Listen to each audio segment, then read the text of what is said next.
belakangan kita mendapat kabar dari PBB ada keprihatinan bahwa ada ketidakadilan atau mungkin karena memang kondisi yang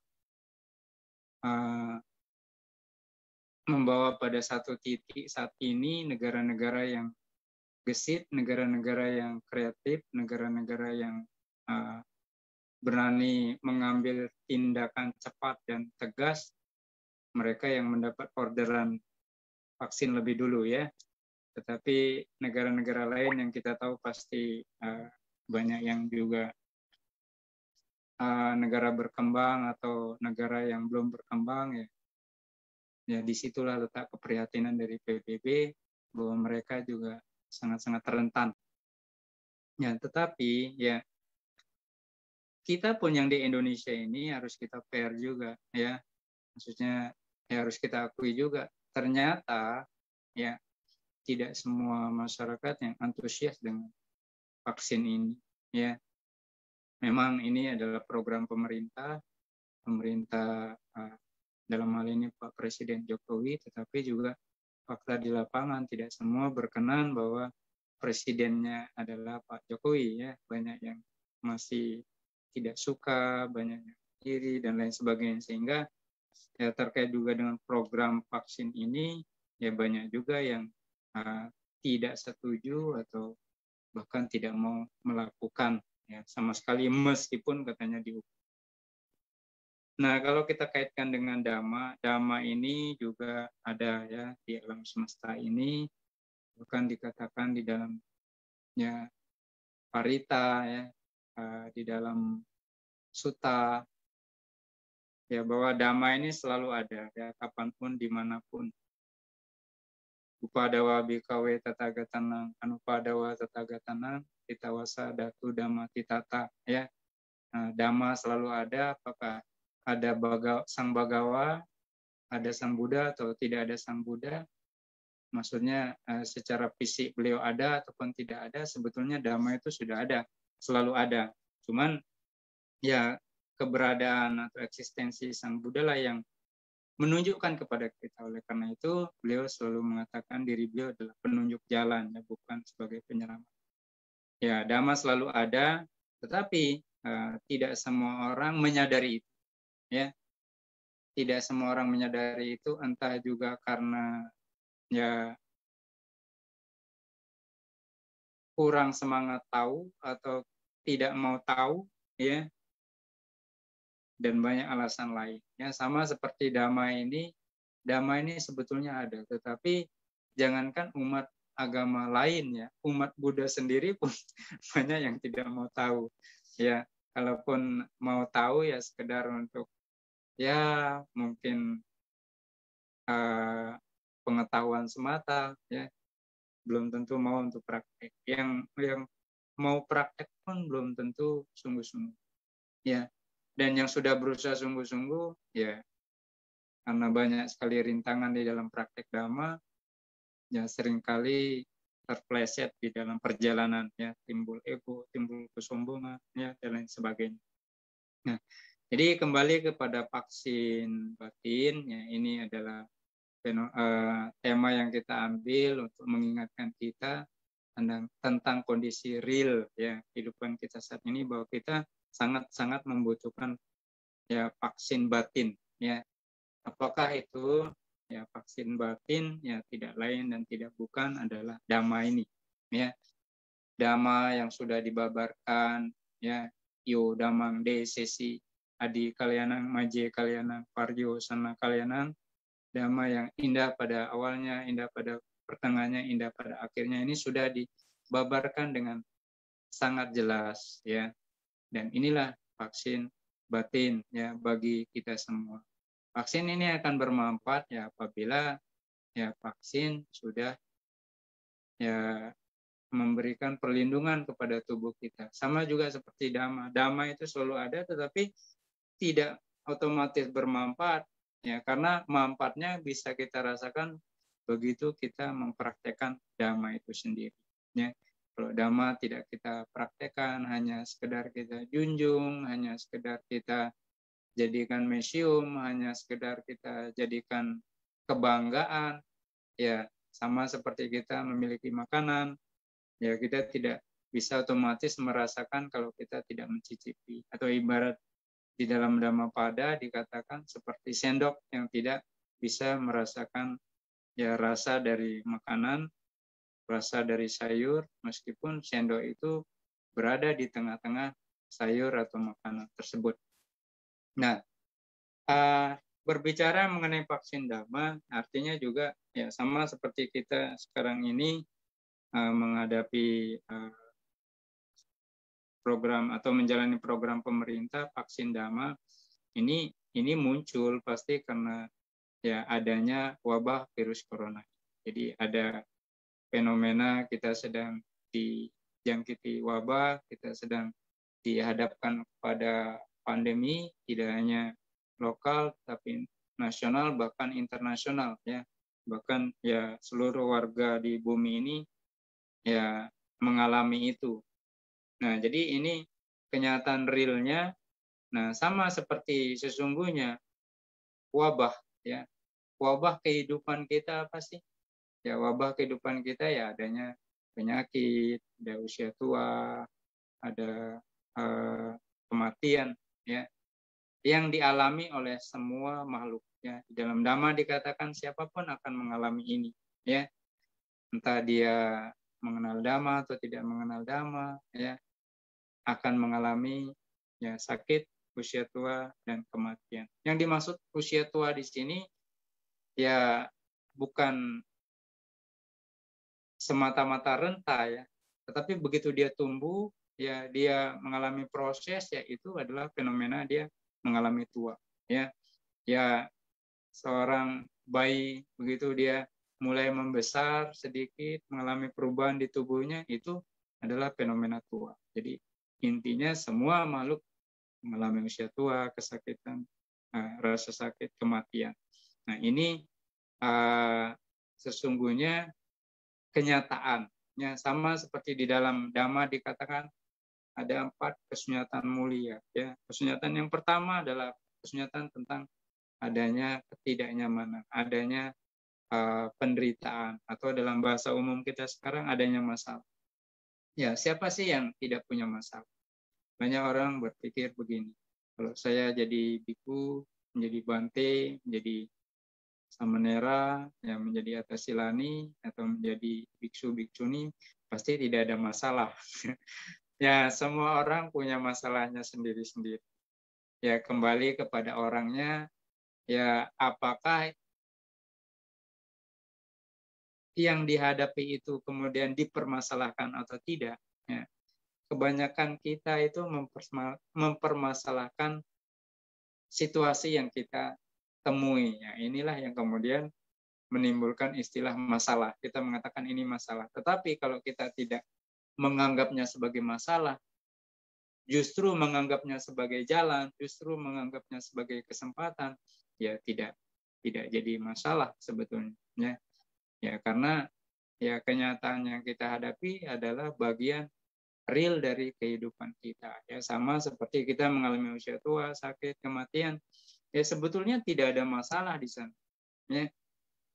Menjadi masalah ketika kita menjadi takut, ketika kita menjadi ngeri, ketika kita menolak itu, ya sama seperti Raja Sudodana yang berusaha menutupi kenyataan. Ya, beliau menolak adanya usia tua, menolak adanya sakit, menolak adanya kematian, ya karena ya dia berpikir seorang Pangeran Siddhartha tidak boleh mengetahui itu, tidak boleh melihat itu, karena ambisinya Raja Sudodana agar putra mahkota menjadi raja menggantikan dia. Sebetulnya dia tahu ada usia tua, ada sakit, ada kematian, tapi ambisinya, keinginannya menutupi apa yang dia tahu, ya sehingga ya. Tetapi ya meskipun dia berusaha sekuat tenaga, sama seperti kita berusaha sekuat tenaga menutupi adanya realitas pandemi, adanya realitas sakit, adanya realitas usia tua, adanya realitas kematian, adanya realitas masalah, ya cepat atau lambat kita akan menjumpai itu, kita akan menghadapi, ya. Nah, jadi kembali bahwa kesunyatan yang pertama adanya masalah harus kita terima, ya, terima dengan realistis, ya, bukan buru-buru menjadi pesimis, ya, karena sementara orang kalau tidak memahami ajaran Dhamma secara lengkap, ya, secara utuh, ya, ketika mereka baru mendengar ajaran Dhamma kemudian menemukan istilah hidup ini tidak memuaskan, hidup ini duka, ya, ya mereka menjadi pesimis. Tetapi agama Buddha juga memberitahu kita jangan terlalu optimis, ya, realistis saja. Jadi optimis itu dalam pengertian ya kita mencoba menutup-nutupi realitas yang ada. Ya, kita mencoba menutupi atau tidak peduli bahwa kita sakit, tidak peduli kita tua, tidak peduli kita mati. Ya, sebetulnya ini seperti dua ekstrim, ya. Dua ekstrim yang berbeda, ya. Kita terlalu pesimis, kita terlalu optimis. Nah, jalan tengah di sini yang dimaksud di dalam Dhamma itu ya realistis apa ada. Karena ini penting, ya. Menjadi realistis itu berarti berusaha untuk jujur, ya. Berusaha untuk menerima kenyataan, tetapi tidak berhenti di sana, ya. Kita kemudian mencari solusi, mencari jalan, ya, mencari jalan. Nah, langkah selanjutnya di dalam Dhamma dengan terang, dengan jelas dikatakan bahwa semuanya ada sebab, ya. Semuanya ada awalnya, ya. Semuanya ada mulanya, ya. Nah, begitu juga fenomena apapun yang kita hadapi, ya, itu semua ada sebabnya, ya, ya. Mungkin bahasa yang persisnya adalah semua ada sebabnya. Tetapi juga di dalam hal ini bukan sebagai sebab tunggal, ya. Ya, sebab ini pun didahului oleh sebab-sebab yang sebelumnya. Jadi bukan seperti garis lurus, tetapi Dhamma itu selalu mengingatkan kita seperti lingkaran, ya. Jadi sebab yang kita maksud di sini pun adalah akibat dari sebab yang sebelumnya. Ya, yang sebelumnya didahului oleh fenomena-fenomena sebelumnya. Jadi semacam ya lingkaran.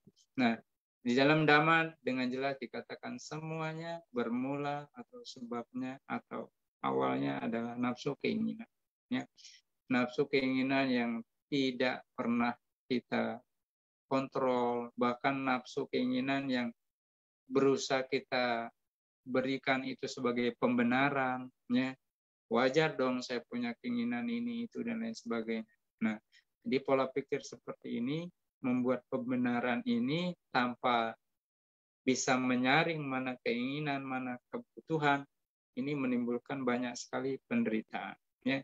Penderitaan itu bisa terjadi ya kapanpun, dimanapun, karena sesungguhnya kitalah yang menyebabkan. Ya.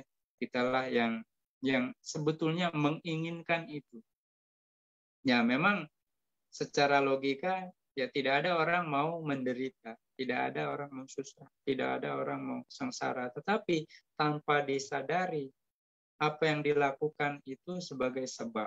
Nah, inilah pentingnya sesungguhnya adanya pengetahuan supaya kita bisa memilah mana sebab yang baik sehingga akibatnya baik, mana sebab yang tidak baik sehingga kita bisa menghindari akibat yang tidak baik.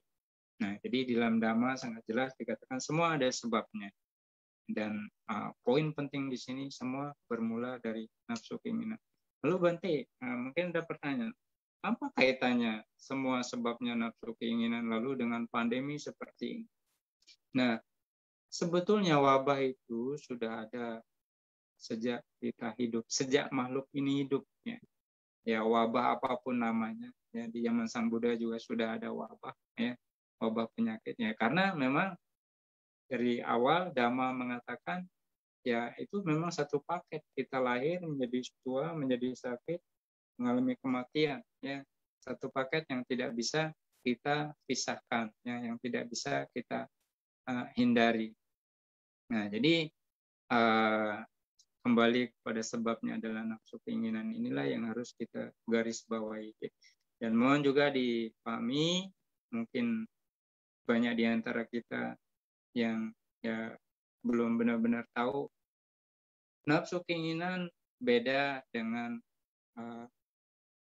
kebutuhan biasa. Ya, nafsu keinginan ini selalu diikuti dengan kekotoran batin, ya, yang menjadi sumber dari penderitaan kita. Ya, ada loba di sana, ya, serakan, ada dosa di sana, kebencian, ada moha di sana.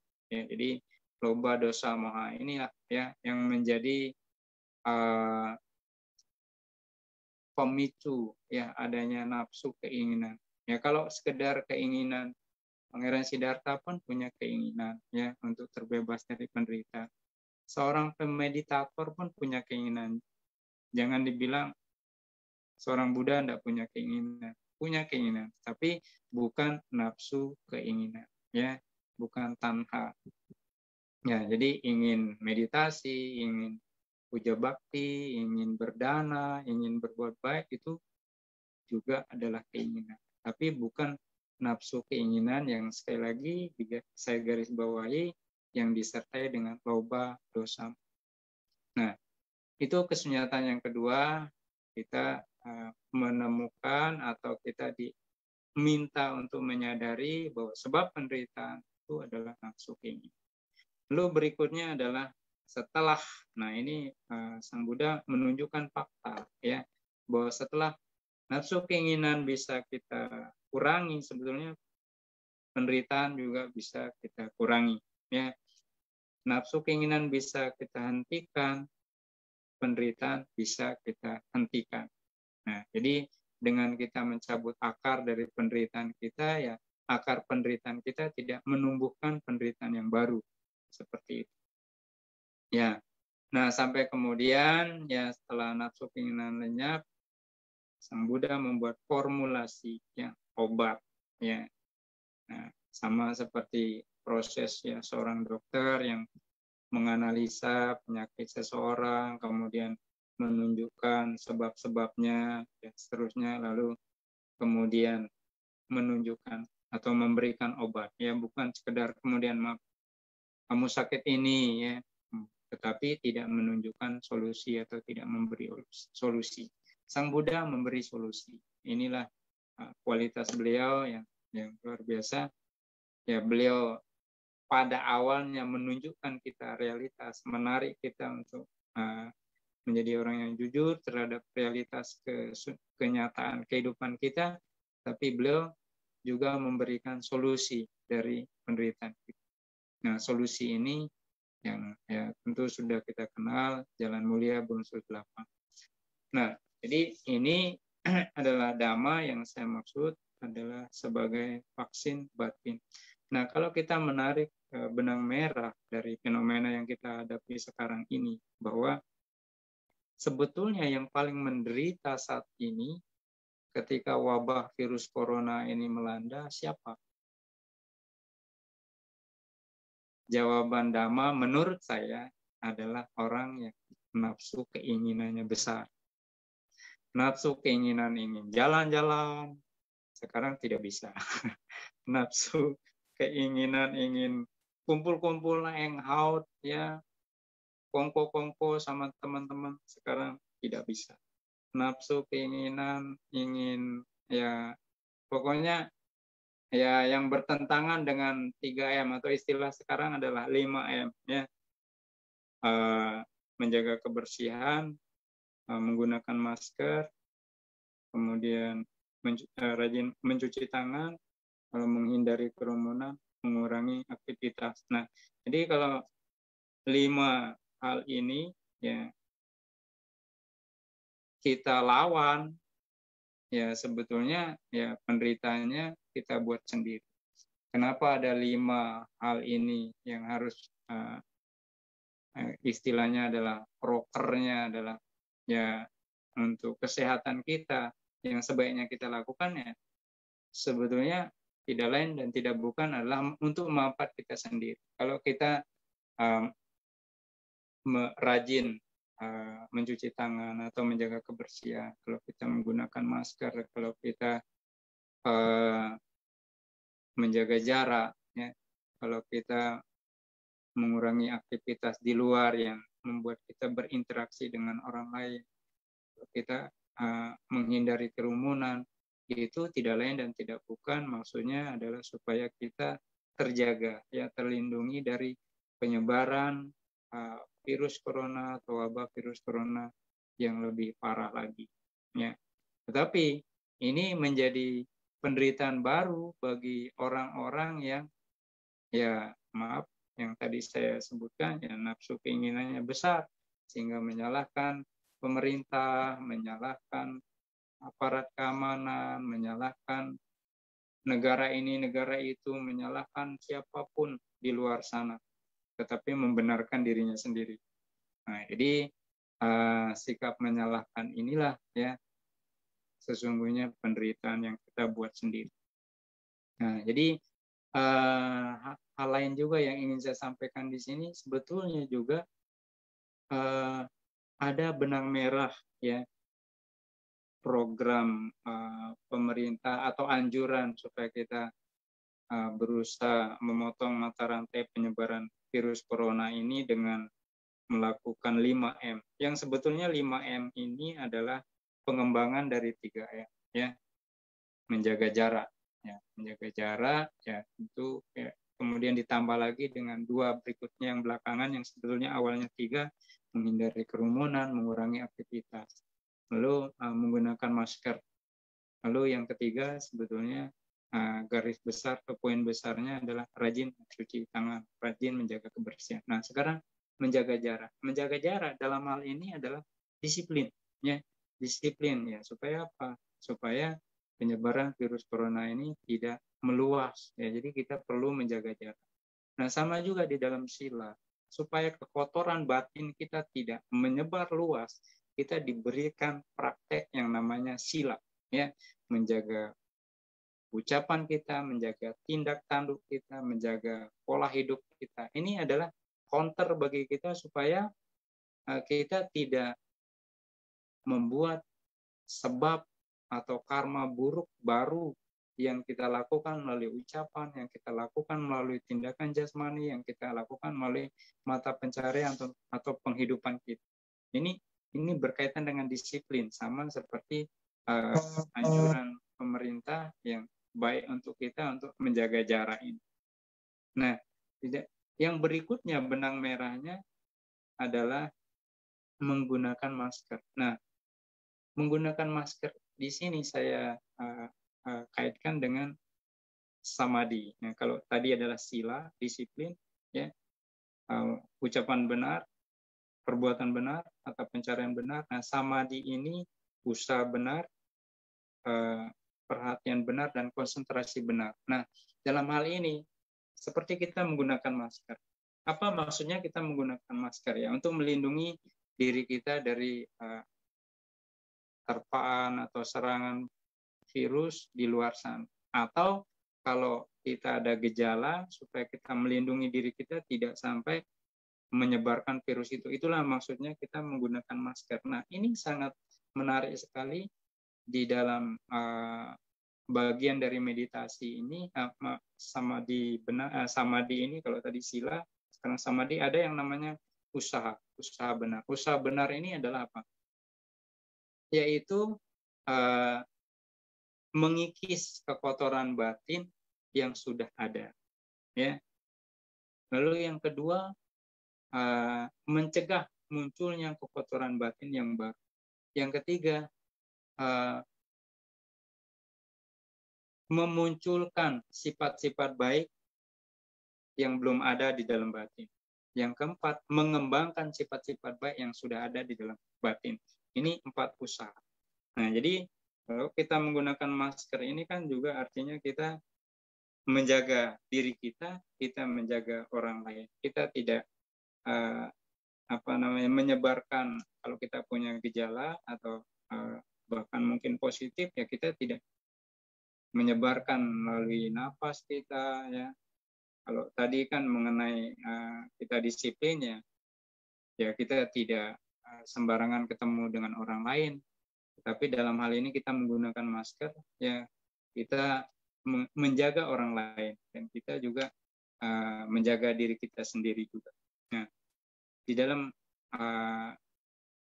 samadhi ini berkaitan dengan ini, ya. Jadi lebih kepada tidak, kalau tadi sila adalah sifatnya adalah mengurus fisik kita, ya, kehidupan kita, ucapan kita, perbuatan kita, mata pencarian kita. Tapi kalau samadhi ini lebih pada hal yang lebih spesifik yang di dalam, ya, yang di dalam batin kita ini yang perlu kita jaga.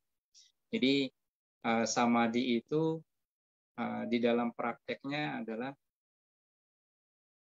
menyadari kekotoran batin kita sehingga kita kemudian tidak memunculkan kekotoran batin yang baru, bahkan kekotoran batin yang sudah ada itu berusaha kita kikis. Nah, tetapi di dalam hal ini ada kelanjutannya, bahwa samadhi itu tidak otomatis membersihkan batin kita. Dia hanya ibaratnya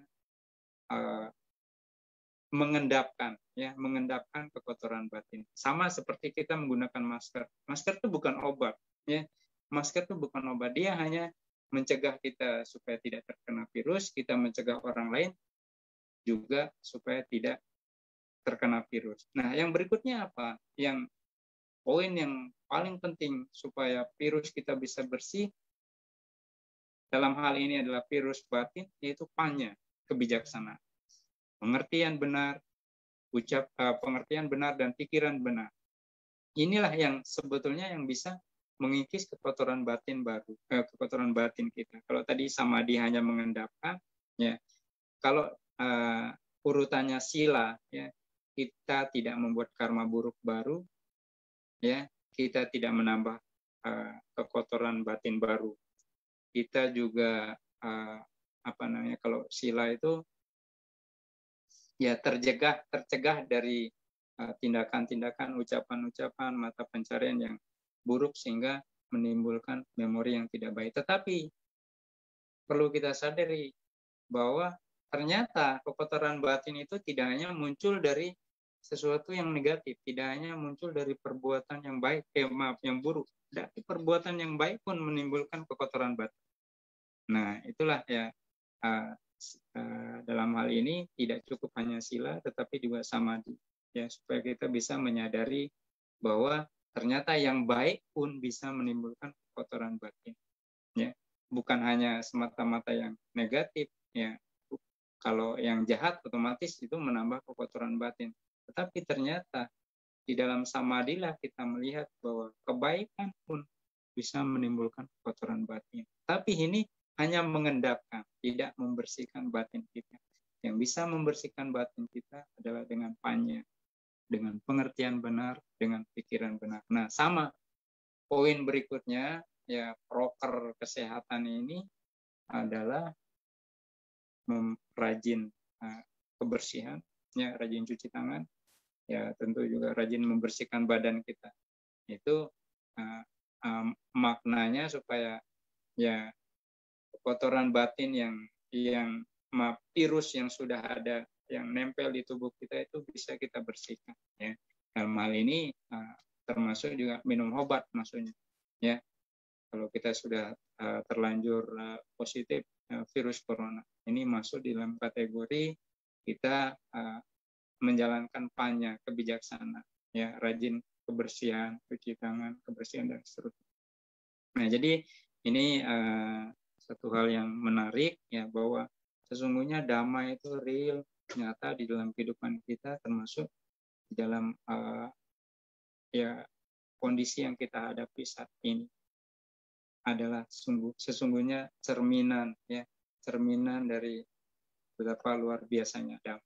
Jadi fenomena wabah virus corona yang hanya membuat sebagian orang yang tidak memahami dhamma hanya berpikir itu hanya masalah fisik, ya, masalah badan, masalah kesehatan jasmani, tetapi dhamma melihat itu juga refleksi dari kondisi batin kita, bahwa fenomena wabah virus corona ini juga adalah fenomena batin yang kita hadapi sepanjang masa, sepanjang hidup kita, bahwa wabah, virus, ya, pandemi itu selalu ada.